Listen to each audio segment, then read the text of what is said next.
एक दिन राजीव मंदिर जाता है अपनी मम्मी के साथ। राजीव को नहीं पता था उसका आज मंदिर जाना उसकी ज़िंदगी को नई दिशा देने वाला था।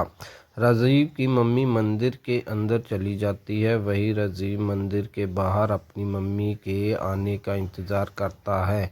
इतने में ही राजीव की नज़र एक लड़की पर पड़ती है जो नीले कलर की लॉन्ग फ्रॉक में रहती है। वो देखता है कि एक छोटा बच्चा उस लड़की के कपड़े को पकड़कर खींच रहा था।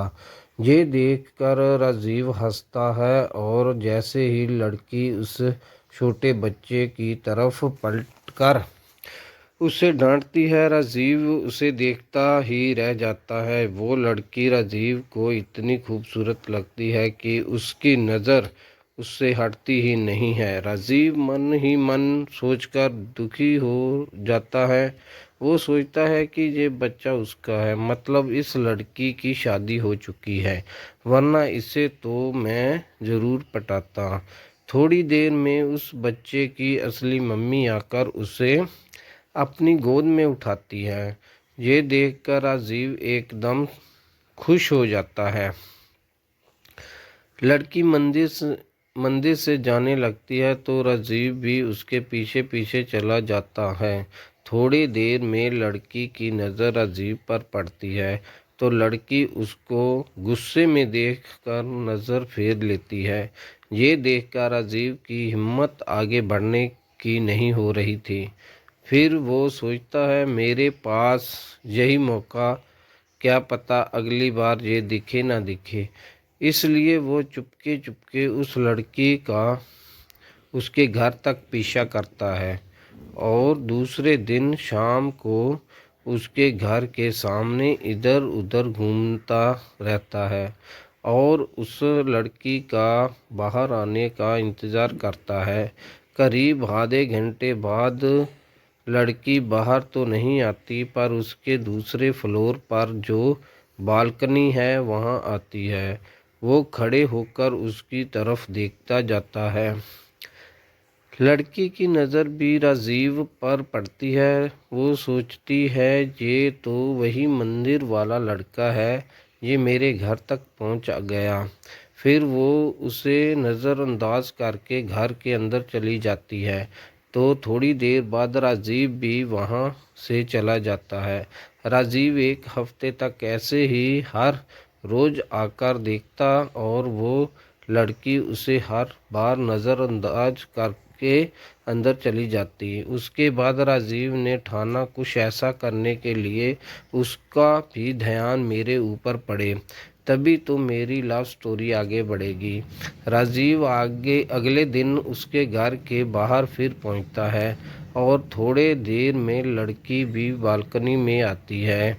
ये देखकर लड़की उसकी तरफ घूर के देखती है और इस इशारे में अपने दिल बनाकर उसे ये जताता है कि वो उससे प्यार करता है। लड़की अपना चप्पल निकालती है और उसकी तरफ दिखाकर इशारे में कहती है, भाग जाओ वरना चप्पल से मारूंगी। राजीव अपना घाल आगे करके इशारे में कहता है, मारो ना, मैं यहीं पर हूँ। इसके बाद लड़की उसे गुस्से में देखकर अंदर चली जाती है। राजीव भी कुछ देर में सोचते सोचते वहाँ से चला जाता है। राजीव सोचता है, कैसे मैं उससे अपने दिल की बात कहूँ। फिर उसने सोचा, लेटर लिखकर उसे दे दूँगा। वो रात भर में एक अच्छा सा लव लेटर लिखता है। दूसरे दिन फिर पहुँचता है तो वो लड़की के आने से पहले ही उसके बालकनी में लव लेटर फेंक देता है और एक जगह छुप कर देखता है कि वो लव लेटर उसने उठाया या नहीं। थोड़ी देर में वो लड़की उस बालकनी में आती है। वो लेटर देखती है, लेटर खोलकर पढ़ती है तो इधर उधर देखने लगती है, कहाँ है वो लड़का। कुछ पल में लड़की देख लेती है राजीव को कि वो छुपा हुआ है। ये देखने के बाद राजीव बाहर आ जाता है और उससे इशारे में कहता है कि तुमसे प्यार करता हूँ। लड़की उसके सामने वो लेटर फाड़कर बालकनी से बाहर फेंक देती है। ये देखकर राजीव का दिल टूट जाता है। और वो दुखी होकर अपने घर चला जाता है। राजीव सोचता है कि एक बार शायद उसे अपने ही सामने से प्रपोज करना चाहिए। शायद वो मेरे प्यार को समझे और अपने दिल की बात कह दे। वो दूसरे दिन जाता है और फिर एक लेटर फेंकता है। लड़की आती है, उस लेटर को पढ़ती है। उससे लिखा होता है कि एक बार बाहर आ जाओ, मुझे कुछ ज़रूरी बात करना है। उसके बाद तुम्हें कभी परेशान नहीं करूँगा। लड़की उससे कुछ नहीं कहती और वो अंदर चली जाती है। लगभग 25 मिनट बाद वो घर के बाहर आती है और एक दुकान के पास जाकर कुछ खरीदने लगती है। राजीव तुरंत ही उस दुकान की तरफ भागते हुए उसके पास पहुंचता है और उससे जाकर कहता है, मैंने तुम्हें बहुत परेशान किया है, पर बस इसलिए ताकि तुम मेरी हो जाओ।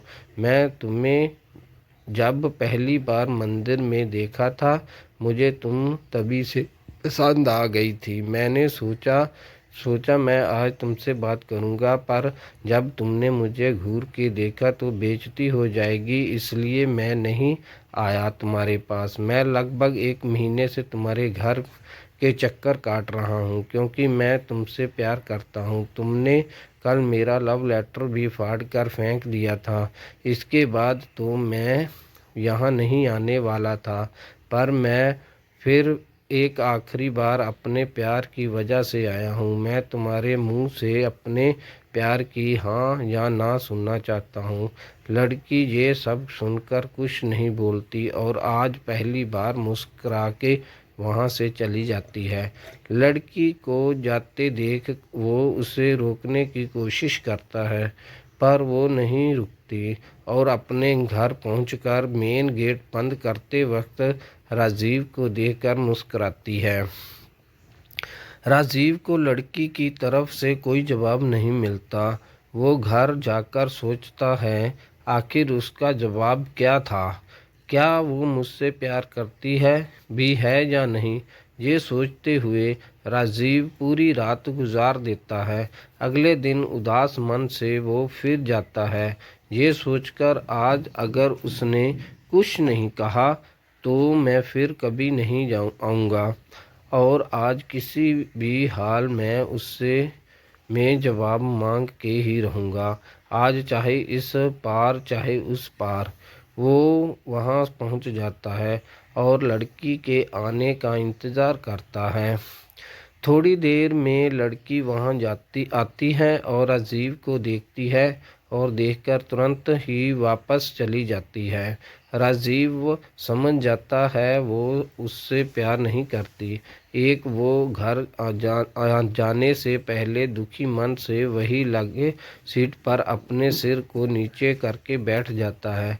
लगभग 15 मिनट बाद उसके पास एक मुड़ा हुआ लेटर आकर गिरता है।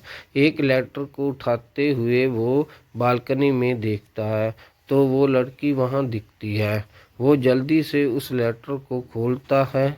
उसमें लिखा होता है, उस दिन तुम्हारा लव लेटर इसलिए फाड़ कर फेंकी थी ताकि किसी को वो लेटर ना मिले।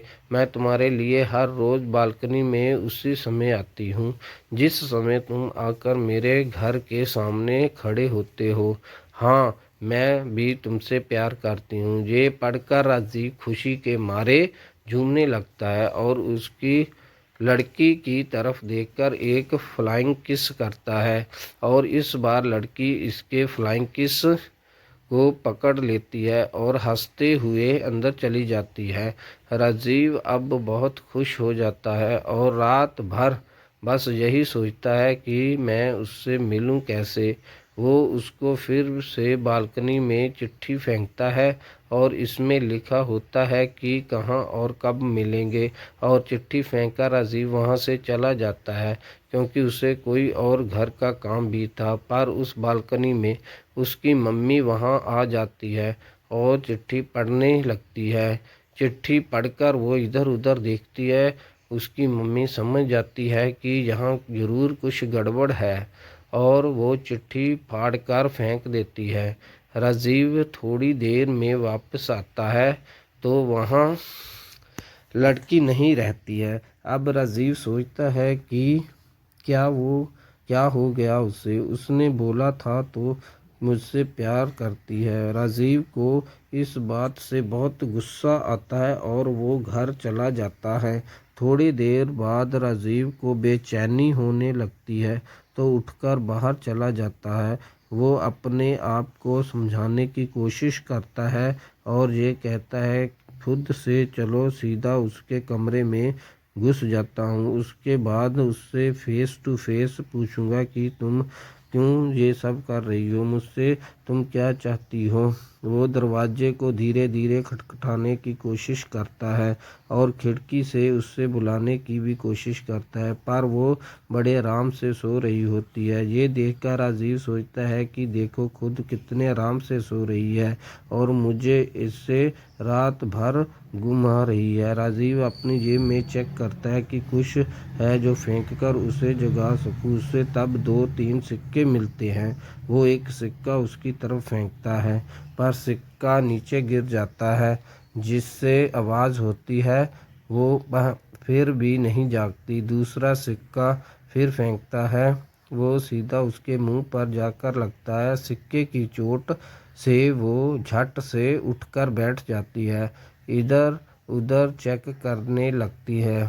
राजीव उसे धीरे से आवाज़ देता है कि मैं हूँ, दरवाज़ा खोलो। लड़की को साफ नहीं दिखा रही, पास आकर देखती है और उसे पहचान लेती है। उसके बाद दरवाज़ा खोलकर कहती है तुम इतनी रात में यहाँ क्या कर रहे हो, कोई देख लेगा तो हम दोनों की खैर नहीं। लड़की कहती है कि कल उसी जगह उसी समय पर जहाँ हम पहली बार मिले थे। अब वो कहती है कि अब जाओ वरना कोई देख लेगा। राजीव वहाँ से तुरंत हंसते हंसते चला जाता है। दूसरे दिन सुबह मंदिर में जाकर उसका इंतज़ार करता है तो थोड़ी देर में आती है। राजीव तुरंत उसके पास जाकर कहता है अब तुरंत मुझे अपना मोबाइल नंबर दे दो। वो नंबर देती है तो राजीव कहता है नाम तो बता दो, सेव क्या करूं। लड़की अपना नाम बताती है सोनाली और वो पूछता है तुम इतने दिन में मुझसे कोई इशारा क्यों नहीं कर रही थी, ना ही तुम बालकनी में आती थी। लड़की कहती है कि घर के काम में उस समय बहुत ज़्यादा व्यस्त थी इसलिए नहीं आ रही थी। राजीव अब खुश था और अब उसे इतने दिनों बाद उसका प्यार मिल चुका था। दोनों खुशी खुशी आज एक साथ है। Please subscribe my channel. Thanks.